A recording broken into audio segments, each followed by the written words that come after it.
Alright, I have seen some disturbing videos of people trying to put brake pads or brake shoes on an ATC70 or TRX70. Anyway, one of these, any one of these older bikes that have rear brake drums.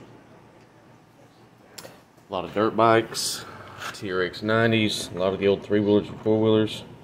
So, first off, I like to get at least a decent, what would you call it, a OEM replacement, you know, something that's kind of that level. I don't want full-blown Chinese, whatever.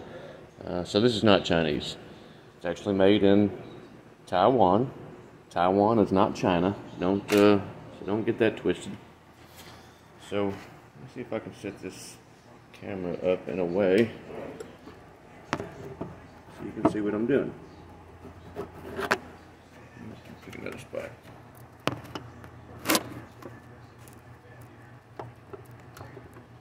Alright. So the first thing you do, the set that I buy has new springs in it. I don't like reusing the old springs, so I don't have to. Even if you have good pads on your shoes, but they're older, what happens is corrosion starts to happen.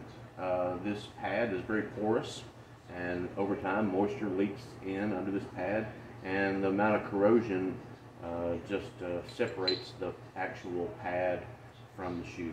So I see a lot of people trying to put these on and hold them up here, put the springs on them. So that's not really the easiest way.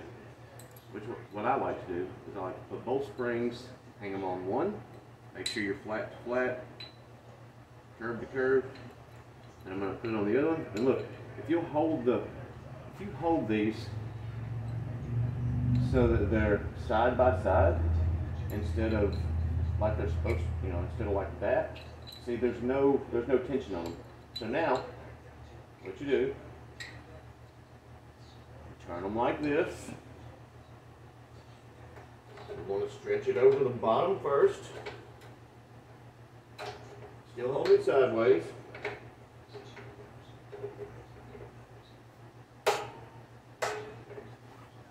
There you go. Then your drum on the inside needs to be fairly clean. You need to grease the splines. There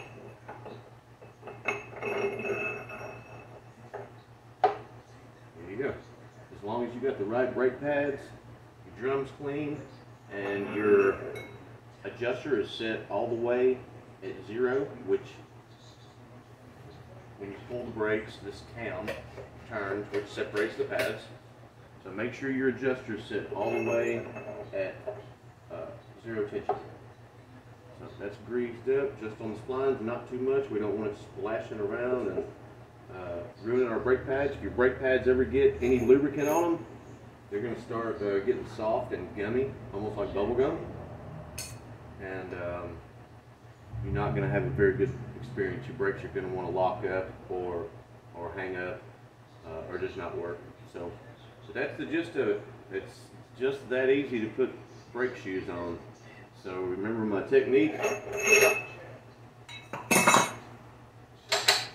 One more time.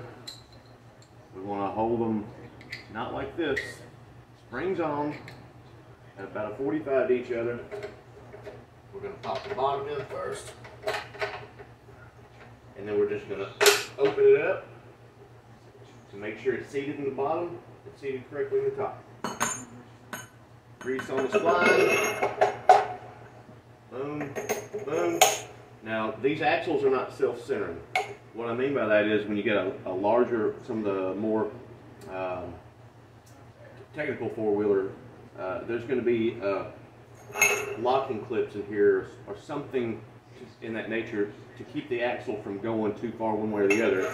They basically self-center themselves when they're put together correctly. These you have to center them by way of tightening. Once you get the other wheel on and the hub's on, the other hub's going to sandwich to this, which sandwiches to this, which the same stuff is on the other side. You got your sprocket hub, another spacer tube, and another hub.